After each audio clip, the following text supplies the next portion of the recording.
Wait. Why isn't it?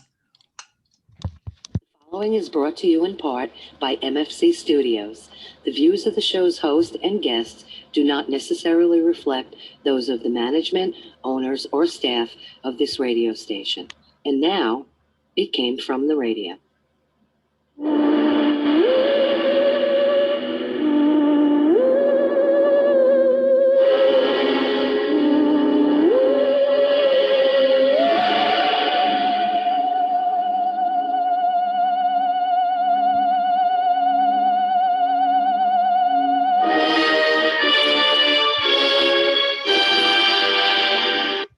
Yapatoy, and welcome once again to It Came From Radio, the official show of the Big Apple Con. This is your host, Mark Torres, speaking in front let me try that again. In front of a live studio audience via Zoom, virtually for social distancing purposes, courtesy of the East Meadow Public Library for our 38th live show.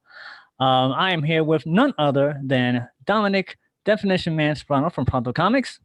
Hey, everybody. How's it going out there in COVID land? Our senior correspondent, Charlie Saladino. Thank you, all you vets. And our super cool guest who we're going to be talking to, with, and about, which is awesome because he's here, writer Robert J Sodaro. I want to thank all you veterans for your service. So I missed that party, but thank you for protecting me and my right to, sit home and be safe. Make funny books. Funny, yes. So we're going to be talking to, with, and about Bob in just a minute. But first, we have to take it away with the news. The news is brought to you in part by the fine folks of the Big Apple Con, which we are the official radio show of, celebrating over 25 years of comic bookness and pop culture stuff. For more information, go to www.bigapplecc.com. Their next convention, in theory, will be on May 1st and May 2nd of 2021. And also want to give our shout outs for our Patreons, of which there are Danny Grillo, award-winning director Jared Burrell, Kyle Horn, Millie Portes, whose birthday is today, happy birthday, Newsday famous, Dresden Media, Unji Gun, Shadow Rabbit Art, and the Hurricane, which is a convention in a church in Long Island. If you want to get your own little shout out, go to www.patreon.com, look up It Came For Real in the search bar, and just for a measly $1, you can get your own little shout out for our show. We would greatly appreciate it. So let's take it away with the news. As always, we start off with the sad news. So let's see. It's a lot. It is a lot, like a lot. But I'm only at a small chunk, and then we have more for our next show, which is a recording for a different week soon. Sad news: actress Carol Arthur died recently from Alzheimer's disease.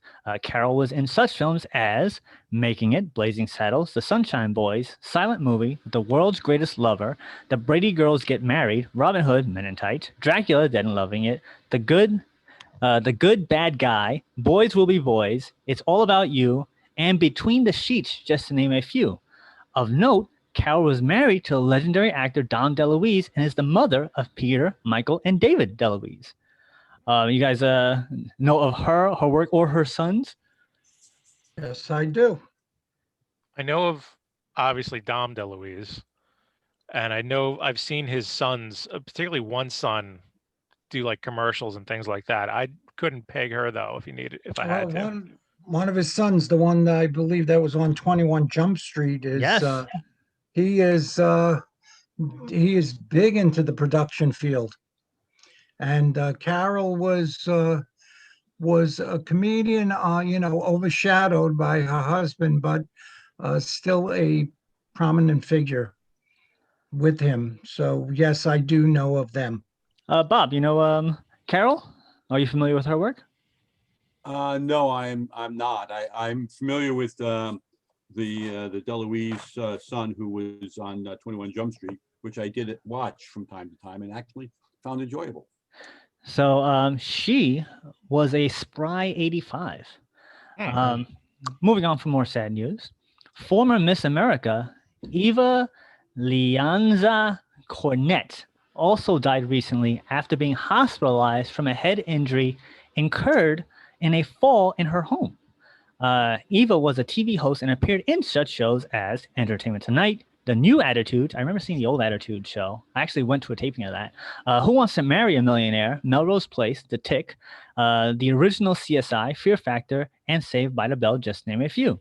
Of note, Eva was Miss America in 1993 and became the first beauty queen to adopt AIDS awareness and prevention as her platform, and one of the first title holders to refuse to wear a crown at public appearances.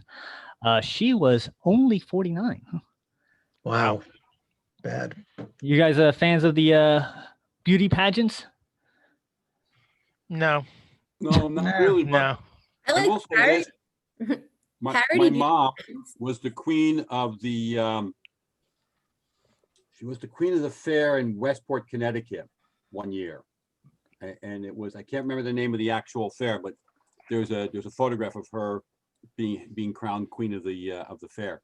And because, well, my mom was a babe back in the day. And speaking of babes, we're joined by none other than The Life with Jenner G's, Jen Elise Feldy. Well, thank you. Hello. Oh, I like parody beauty contests. I did a parody zombie philanthropy beauty pageant. That was pretty cool. Wait, so how do you decide who the winner is? The one who's most ghoulish? You know, Or less if it's, ghoulish. what did we do for the zombie philanthropy?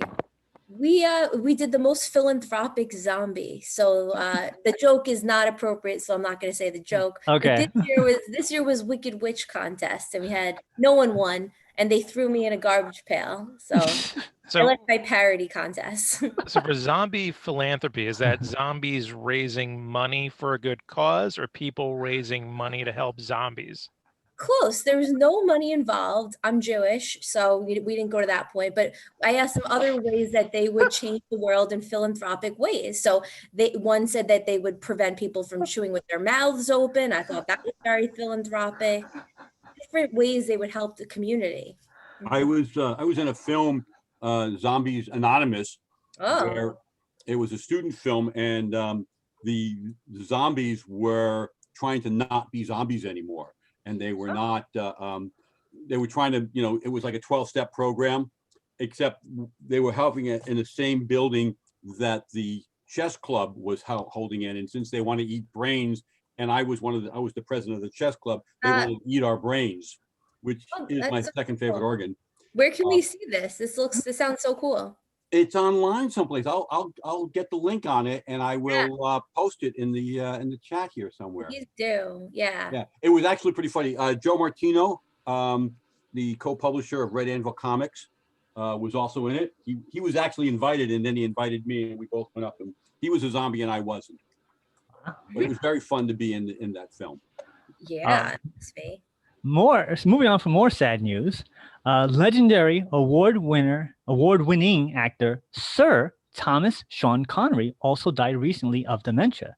Sean starred in such films as, here we go, No Road Back, Hell Drivers, Time Lock, Tarzan's Greatest Adventure, Dr. No, From Russia with Love, Goldfinger, The Hill, Thunderball, You Live Only Twice, The Red Tent, The Anderson Tapes, Diamonds Are Forever, Zardoz, The Wind and the Lion, The Man Who Would Be King, Robin and M, Highlander, The Untouchables, Indiana Jones and the Last Crusade, The Hunt for Red October, Highlander 2, The Quickening, Robin Hood, Prince of Thieves, Rising Sun, Just Cause, First Night, Dragonheart, The Rock, The Avengers, the other one, Entrapment, Finding Forrester, and The League of Extraordinary Gentlemen, just to name a few. I think you named all of them. No, you should see that list. Holy crap. Or I could do it in my Sean Connery voice. Do it. Yeah, go I ahead. think you named all of them. Well, you didn't say Never Say Never. That's right. He never said never say never never said again. never. One of my favorites. See, That was that's why, horrible. that's why it's just to name a few. I remember the League of Extraordinary Gentlemen. We actually were on the air when the League of Extraordinary Gentlemen came out in the theaters. And Yeah. I remember there was one line, and I, for some reason, thought it was the funniest line. And I was listening to the old episode, and when he was like, "The league is shut," and I was like, it was just so The league is stupid. shut. And then I was thinking, like, when the league breaks up, he goes, "The league is not set." And I don't know why that just found that so funny, but that was what stuck with me. And I thoroughly enjoyed that movie, that nonsensical movie, I liked so it. much. And I found it so weird because the last pick of the week I did was Yeah. actually Alan Moore's League of Extraordinary Gentlemen. And I'm like, yeah, but don't watch the movie. It's not the greatest movie. And then here he goes and dies. And It's all your fault. I'm blaming you. I'm like, yeah. It's But like, listen, am I the fuck only it, one who Trebek, watched, you know? Am I the only one who watched Zardoz? Yes. I've never seen that. Oh my God. It was more entertaining in the 70s. Is that the one where he's in a Speedo? Yes. Yeah. Hair and Speedo. That's all I saw, that image. Yeah. It doesn't hold up so well, but it was entertaining. I read his obituary when he died, and at one point they said, like, you know, he's a great actor, but he was not above taking roles simply for money. I.e., when he did the big screen of The Avengers. The other one. The other one. The first one, really, the first big screen Avengers. And apparently he was on Inside the Actors Studio, and James Limpton goes, "Why, Sean?" And his response was like, "I didn't want to do it. But then my wife saw how much they were willing to pay me. And she told me to do it." Because it was You know, it's millions of dollars for whatever. Well, you know, I've mentioned this. But Nick Cage has been in some. He's an Academy Award-winning actor. He's been in some really good films. He's been in some truly stinking films. But when you ask him about it, he says, "I'm an actor. I get paid to act." So, true. When a role is offered, you know what? If I'm not acting, I'm not doing my job. That's what I was going to go with. Through his money ridiculously. That's what I was going to go with. What William Shatner had once said, that, you know, most actors, if they're not acting, they're not getting paid. So you take the role for work, and most people, that's what you do. Right. You know, speaking of Nick Cage, he and Sean Connery in The Rock, I thought was like one of the best action, because it was basically the premise of what if James Bond got caught in America, because they make him like a British secret agent who was trained by the best in the world, and then he gets caught, and he has to break back into Alcatraz. I mean, like, all right, it's basically what if Bond got caught, and who do they get? Sean Connery. Brilliant piece of casting. It has one of the best lines I've ever heard in the movie. The Rock is set. No, not The Rock. Where Nick Cage goes like, you know, like, "Oh, I'm trying my best," and Sean Connery goes, "Your best. Losers always whine about their best. Winners go home and date the prom queen." But he doesn't say date. I made it. Yes. Yeah. Jen, were you? I always thought, like, well, there you go. Jen, were you a fan of Sean Connery, Jen? Sure. Do you know who Sean Connery is? I mean, this is like when I walk in my dad's dental office and he goes, "Oh, you know this person?" It's like, I never know that. My answer is always no. I said, "Please stop asking me that in front of everyone."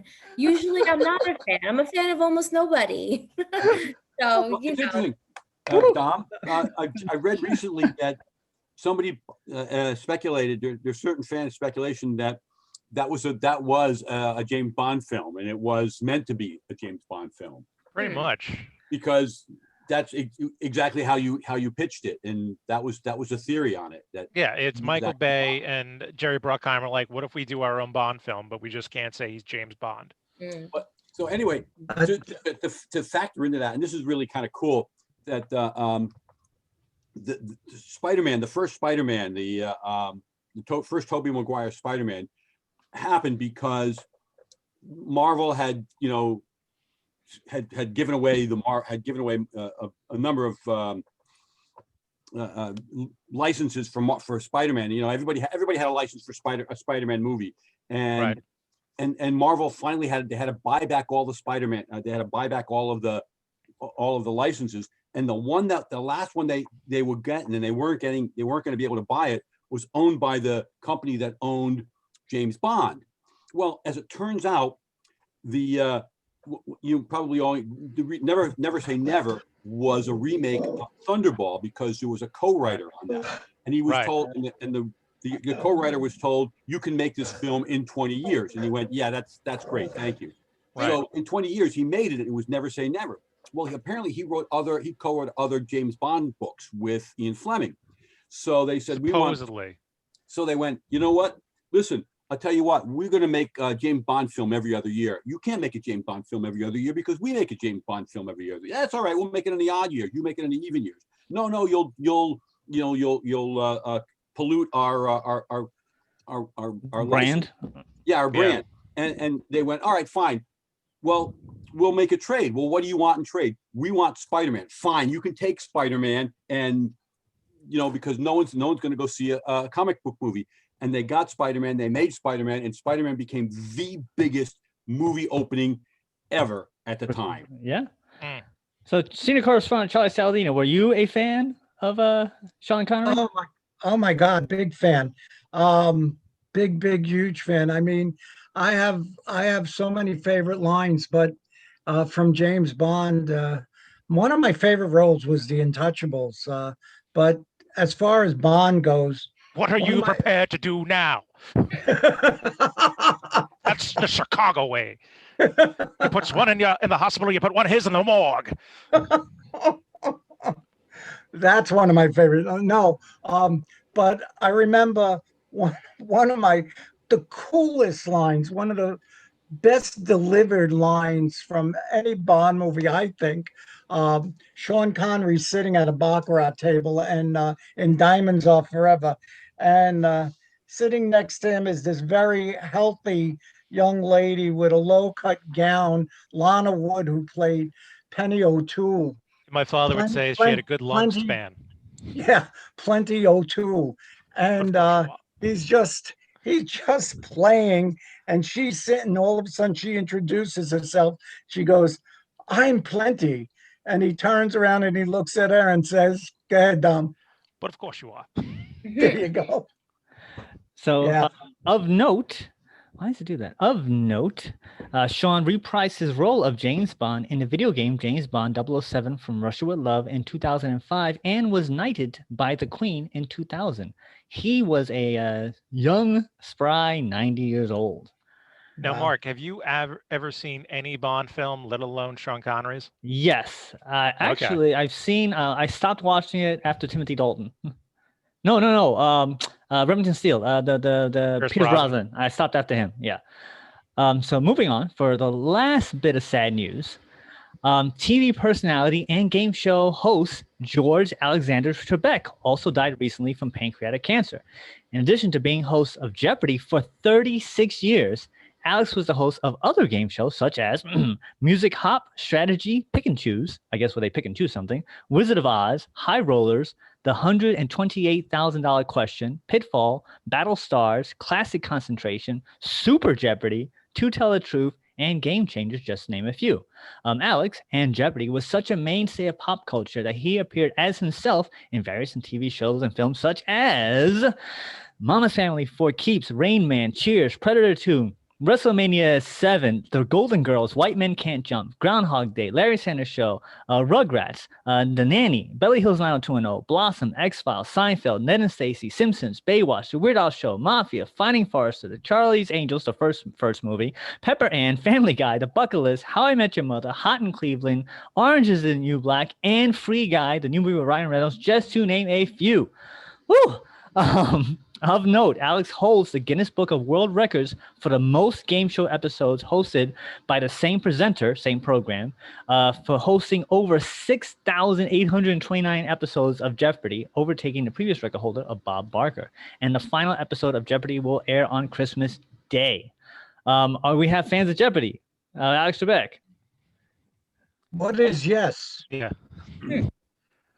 Yeah, like who isn't? I mean, how did Jeopardy not shape or be a part of your life in one way or another? Yeah, he was a pop culture icon. And, watching all the interviews and stuff, very, very, very nice guy. And it's interesting about how he's reflecting on all this stuff. He's like, I just want people to he is Canadian. Remember me as a nice guy, that he made a difference. I'm like, dude, he's a nice guy and he made a difference. There's apparently one episode of Jeopardy where no one on the dais, none of the three contestants knew anything about football, and the whole column was football. And it was just Trebek going like, let's do the last one. Why not? It was literally the last column. No one knew anything. Just them standing there like, and he's just like, oh, what's happened to this world? I think he went to break like, we're going to go to break and I'm going to go educate these people now. See? Yeah. I think the last thing I heard him say, or thing that impressed me, was he says, I'm not going anywhere. My contract still isn't up. Yeah. Yeah. I hate to ask, Jeopardy, yes, no? Yeah, I watch it all day, every day. I listen to it when I go to the gym. I'm like, all right, we're gonna run for 200. I'm part of this workout for 600. Come on, man. You know me. Yeah. What am I a fan of? I like green juice. He was a spry 80 years old. Thing is, like, who are they going to get to replace him? Well, he actually was an interview where he said that he wanted to have Betty White as his successor because she's younger and hotter. Yes. How about Why not? Why not? But like, I mean, I know he was How shooting about, episodes up until Will 2 weeks Ferrell? before he died. So how Yeah. weird is that going to be? Yeah. Like, about we're Will watching, Ferrell? we know he's gone. What was that, Charlie? Will Ferrell. That would be parody Jeopardy, yes. Shock at Trebek. Yeah. Let's see. Moving on. So this is a sad news follow-up department. Oh, great. A new department of Antonio the Reaper. Antonio Demetrius Ryans was arrested recently in the fatal shooting of actor Thomas Jefferson Byrd, who was part of our sad news in a previous show. The police had filed evidence and tips from the public and arrested him without incident in an apartment complex. Actor Thomas's daughter says, "We are very thankful for all the APD has done," that's the Atlanta Police Department. "This gives us a little closure and relief, but there's still sadness that's there because it doesn't bring my father back." We mentioned that he had gotten shot. He was, I think, 7 years old. And so, hey, they caught the guy. So, yay, allegedly, yay. That's good. Once they caught the guy. Yeah. Seriously, this news segment is starting to make me feel like I'm like that guy on Airplane where every time he talks to someone, they try and kill themselves. So we have This is just getting morose. So let's see. I think we can squeeze in this one. So from the Still No Screech department, as mentioned in a previous show, Mario Lopez, Elizabeth Berkley, Mark Paul Gosselaar, and are all reprising their roles of AC Slater, Jesse Spano, Zach Morris on the new Saved by the Bell TV series coming to Hulu.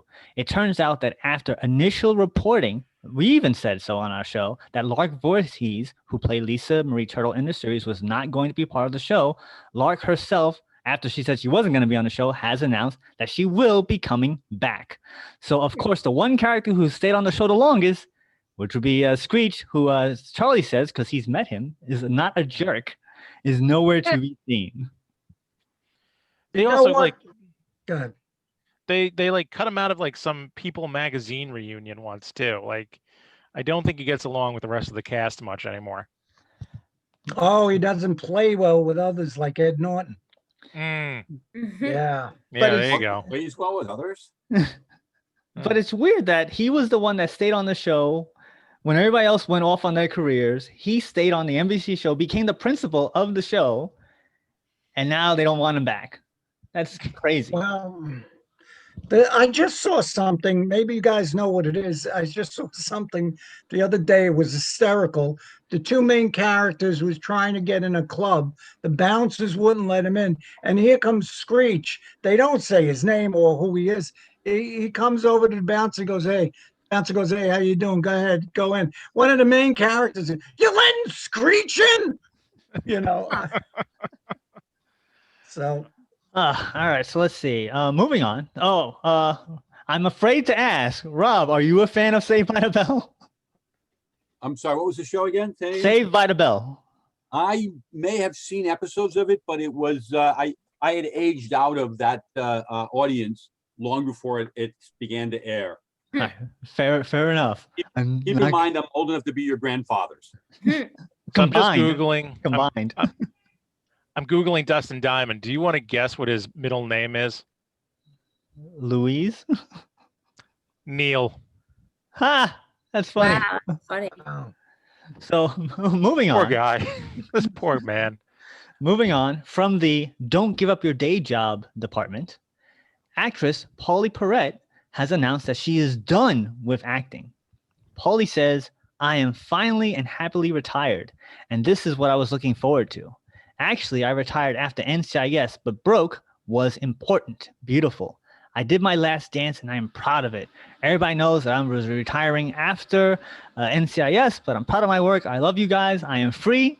My life rules now, and if my rescue dogs don't care, it's cool. I only answer to God, animals, and plants now. Woot. For those of you who weren't paying attention, Paulie was most famous for her role of Abby Shuto in 15 years of the show NCIS. Due to previously reported issues from that show, she left and went on to start to her own series called Broke, which aired from April 2nd to June 25th of this year on CBS.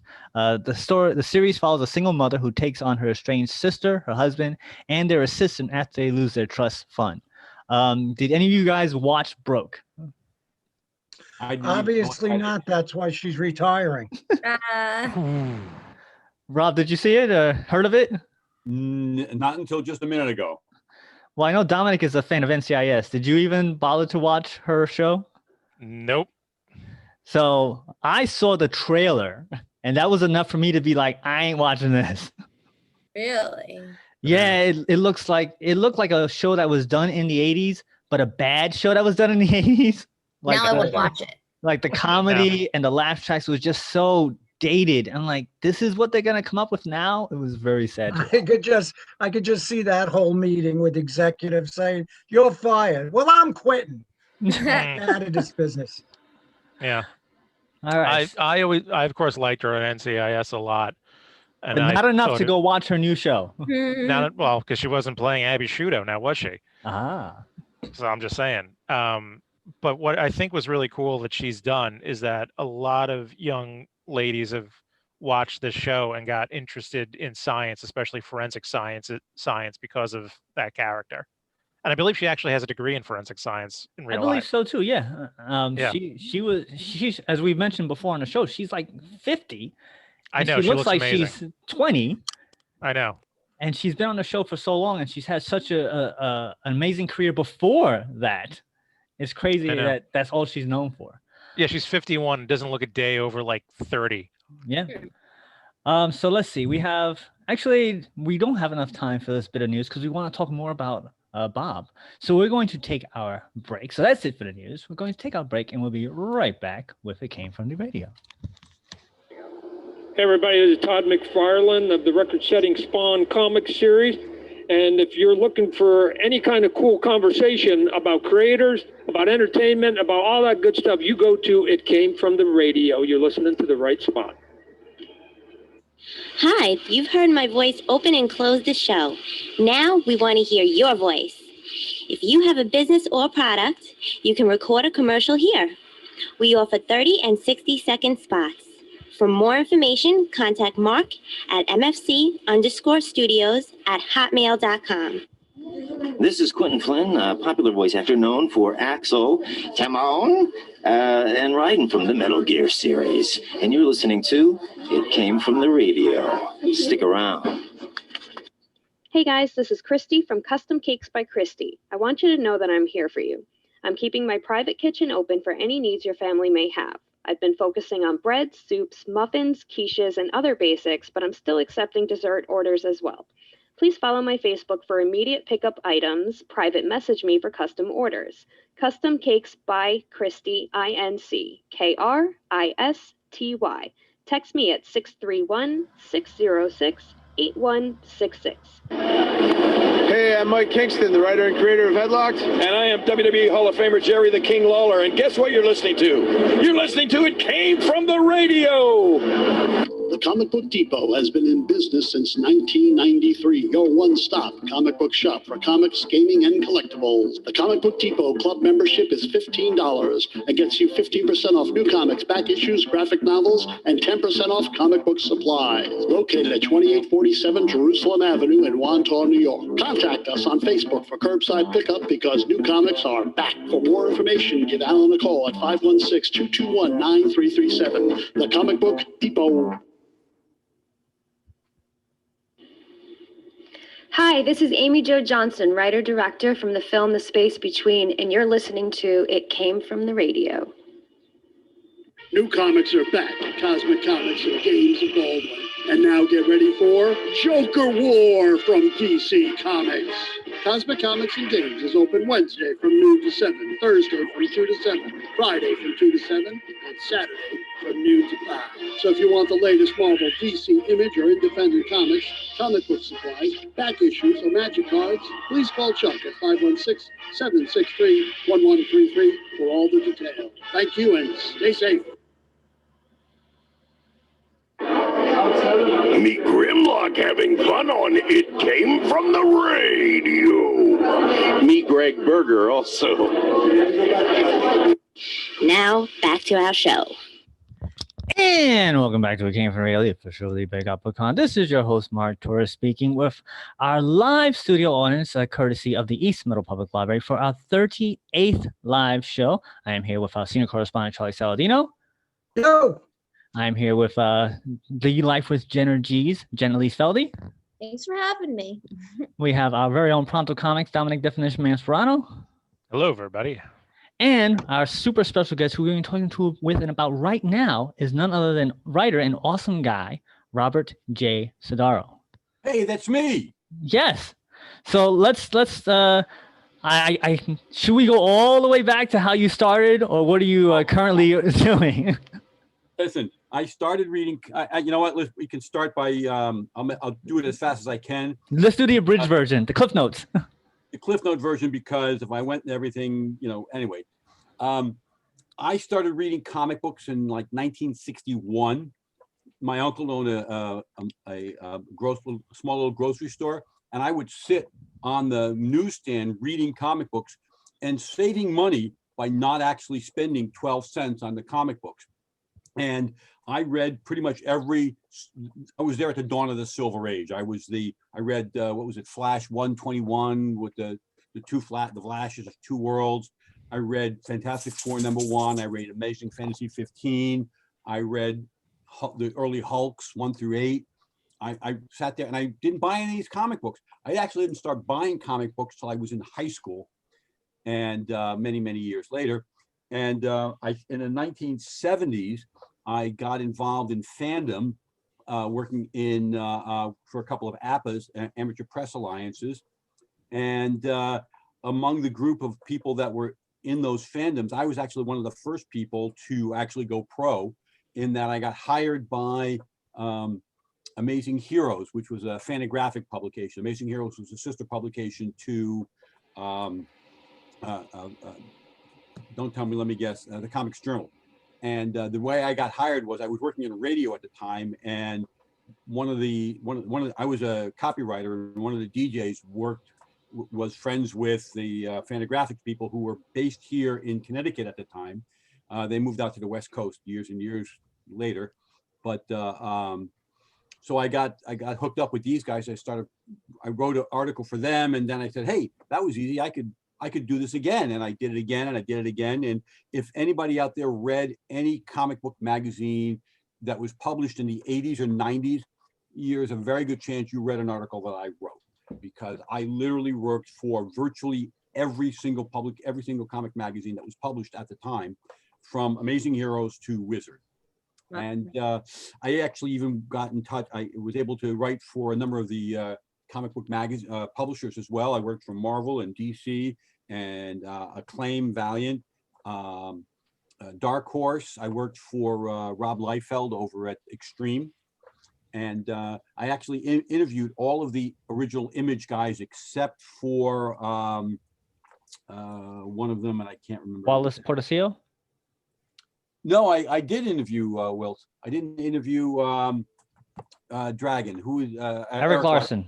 Yeah, he was the only one I didn't actually interview of the original guys. And in the 80s, I actually got on the other side of the desk, and I started writing for created a comic called Agent Unknown, which was published by don't tell me, let me guess. Anybody. Agent Unknown. I don't know. You're the comic guy, Dominic. You got a hand in that? Big Renegade two. Press. Renegade Press. Yes, would not have even thought to guess that one. Yeah, Denny Lobert, Dave Sims' ex-wife, who published that one. So, And then I actually left the field for a while and came back in like 2001 and started working on comics again, doing a lot more story writing than reporting, but I've been reporting on comics still. You can find my stuff on hubpages.com. So what was the idea from the transition to be a reporter from being Spider-Man or Clark Kent to actually diving in to being a writer for comics? Well, I always actually wanted to write comic books, and I got into writing about them with the intention of I could then meet publishers and editors and then leverage myself into writing for them.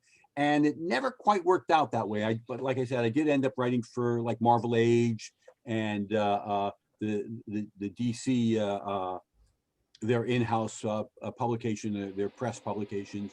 And I worked for, and Malibu, because one of the editors on Malibu, one of the publishers of Malibu was a former Fantagraphics guy. So I ended up working for a lot of different publishers. I had a really good run, and I rather enjoyed it. And I worked for a bunch of non-comic publications, sports cards, toy magazines, and such, which was all kind of cool. So I think the easier question would have been, what haven't you done? Right. I'm not sure I can give you that answer. I'm not sure I know. But it actually funny. One of the publications I worked for was Comic Values Annual, which was a price guide at the time. And as it turns out, one of the co-publishers of that became the Register of Voters in my hometown of Norwalk, Connecticut. And I was working for his predecessor at the polls for a couple of years. And when he took over, I ended up becoming his deputy. So I worked for him for 10 years. Oh, Jen, you have a question for Bob? Yeah. So since you've been writing since the 80s or 90s, I did check out your website. Are there any trends that you noticed were in the 80s, 90s that aren't around now, or maybe trends that were around then that have resurfaced? Wow. Yeah, the big blockbuster storyline, the line-wide crossovers. Marvel actually started the crossover the concept where Spider-Man would bump into Tony Stark, and Captain America would wander across and talk to Iron Man and whatever. But then they got to be more and more, and now in the late 90s, early 2000s, they started with all the Avengers Disassembled, and everybody had to cross over into everybody else's comic book, and there was a big there was a yearly meetup of everybody. So basically, whatever the writers were writing on, they would have to stop, and then they would have to do become part of the crossover, and then they could go back to their own storyline.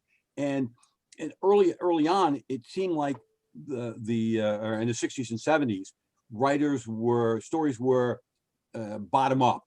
A writer would come to an editor and say, "Hey, I got an idea for a story," and sure, go ahead, or yes or no, however that worked. But we've gone the other way, and it's top down. The editors will say, "Okay, now we're going to do the death of Superman." So everybody's got to write about the death of Superman. Everybody's got to write about Secret Wars. Everybody's got to write about Crisis on Infinite Earths, and it's disruptive, I think, for the continuity of the storyline. Continuity is completely out the window. Everybody can do whatever they want. I just read an announcement that DC is getting away from continuity. They want to do, everybody can do whatever they want. And well, how's that any different than DC anyway, though? Again, yeah. Because continuity is always weird. But now it's even worse with the top down, because now it's not even top down from the editors. It's top down from the executives who need to have the comics tie into whatever movie's coming out this year. Exactly. Now it's even worse. Well, it's going to get worse still, because the movies, the big hit movies that have come out, have been based on comic books. Well, specifically on Marvel books. The Marvel books. Right. They're based on stories that were in the comics, but now the comic books are reflecting back what is happening in the movies. So I'm thinking, 5-10 years from now, when they're gonna have to go back to the comic books, and the answer is going to be they're just going to be rehashing stuff that the comics cribbed from the movies that showed up in the comic books and are now going to go back into the movies. And I just, I don't know what's happening. Personally, I'm still a big fan. I'm still a Spider-Man fan. I'm still a big fan of the big comic books, slam bang movies. And I still like, there are comics I still like that are published by the corporate comics. But honestly, I prefer the smaller comics that are written and produced by my friends than the corporate comics, because first of all, my friends are doing them and I want to support my friends. Second of all, I don't know what's going to happen. I literally don't know what's going to happen in the next book. So it's cool. Spider-Man's always going to win. He's going to get beaten down, but he's going to come back. And one of my favorite books during the 90s was Spider-Girl, written by Tom DeFalco.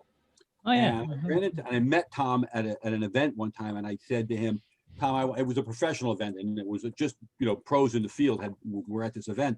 And I said, Tom, I want to be a fan for 5 minutes. I absolutely love Spider-Girl because it reminds me of what Spider-Man was like when I was 15 years old. And it's cool because there literally is no value to this comic. And Tom almost hit me. And I said, no. Was it the no value part? Well, because she's not the lead. She's not the company spokesperson. She's not the lead character. She's not Spider-Man. She's the make-believe daughter of an alternate timeline of Spider-Man, and he can do whatever he wants, and nobody cares. Right. Because he can do whatever he wants. And he did. And it was great. It was absolutely wonderful comic book. And I would read that one first because it was very, very cool. And that to me was a major selling point of that comic. And it felt to me, again, the way when I was reading Spider-Man as a teenager, because I don't know what's going to happen, but now everything's driven by marketing. And you can't, when Doc Ock became Spider-Man, I absolutely hated the concept of Doc Ock being Spider-Man because it's wrong on every conceivable level. However, many of the stories that were in that were very, very good. And I really liked the stories. I just hated the concept. But the thing that got me through it was I knew that 10 months from when that started, Peter was going to be back as Spider-Man, because 10 months from the beginning of the Superior Spider-Man was the second Spider-Man movie, and Peter had to be Spider-Man again. Mm-hmm. So, or not, maybe not the second Spider-Man, but the next Spider-Man movie was coming out, and Peter had to be in the costume because you couldn't have one guy in the costume in the comic and another guy in the costume in the movies. So Charlie, you have a question for Bob? Well, he just answered my question. I was just going to ask him, has he ever had an assignment that he just didn't like but had to write for it? So he just answered that. But what I'm going to ask him now is, with all your experience and your many years in this business and your love of the business, and you are a writer, did you ever think about writing a novel about the business? I think that would be very popular. I have thought of that. I have I've kind of I don't have a real concept of what that story would be, but yeah, I've kind of thought about writing something about the background. I mean, I think that Kevin Smith did a really good job in Chasing Amy, but to this day, when anyone ever tells me that I trace, I hate them for that. Oh yeah, and don't ever tell who was it that was actually in the movie? Jimmy Palmiotti? Yeah, Jimmy Palmiotti. I was going to say Peter, but I knew it wasn't him. Yeah, but anyway, let me just talk about a couple of the things that I've done recently. Hey, you're getting ahead of me. That was my next question. Oh God! All right. So, Mark, do you have a question for our guest, Mark? I do. So, Bob, what are you working on now?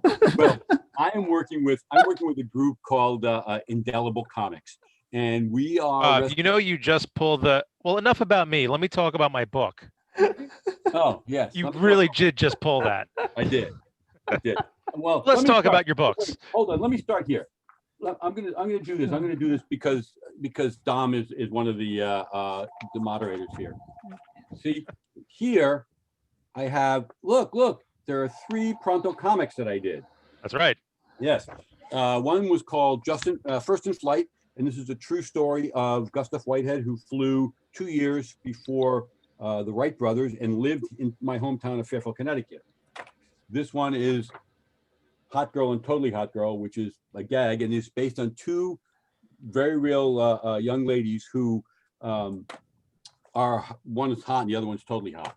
Which I have to mention because you just said so. One of those was my ex. Which one was your ex, Mark? I'm not allowed to say. I'm not saying it either. And then Perceptions, which is another comic that I wrote. That's my favorite of the ones that you've done with us, is Perceptions. Well, I did that with David Krillis, and he and I wanted to work together, and the thing about it was, David has such an amazing style. I would always watch him at comic book shows drawing, and he works in ink, and he gets his hands completely covered in ink because of the way he writes, the way he illustrates, and I loved it. And so I said, I'm going to write a story, and I got the story and I gave it to him, and I said, draw it, and I didn't give him panel descriptions. I just said, basically, here's what's happening on each page, just draw it. And you marveled at. He pulled the Marvel method. He really did. He did a great job, and it took him a couple of years to do it. And I said, no, I'm willing to wait because I want his art work. And he did just such an amazing job on that. This is my earlier work. This is Agent Unknown. I did this for, as I said, I could have looked over here and said, oh, look, I did it for Renegade Press. That's an espionage series that was kind of my version of S.H.I.E.L.D. Currently, I'm working with the guys over at Red Anvil. I'm doing Cyberines and Owl Girls. And Cyberines is a Joe Martino characters that was given the assignment, and I've been writing that. And when I got the artwork back on that book, I went, wow, this looks like a comic book. And Joe was like, of course, what did you think it was going to look like? And I went, no, you don't understand. This is the first real superhero comic book that I've ever written. And it's amazing. And it looks just like comic books that I was reading. So I thought that was kind of a cool thing for me. But anyway, let me go back to Indelible. Indelible, we're using the Dell characters, which are now in the public domain. And I've had two books. This one is Tales from the Tomb, and this one is Spades. And I also had, and I have a short story in this. We did an Indelible Prose book. So I did I've done a bunch of things for them. I got a couple more stuff coming out.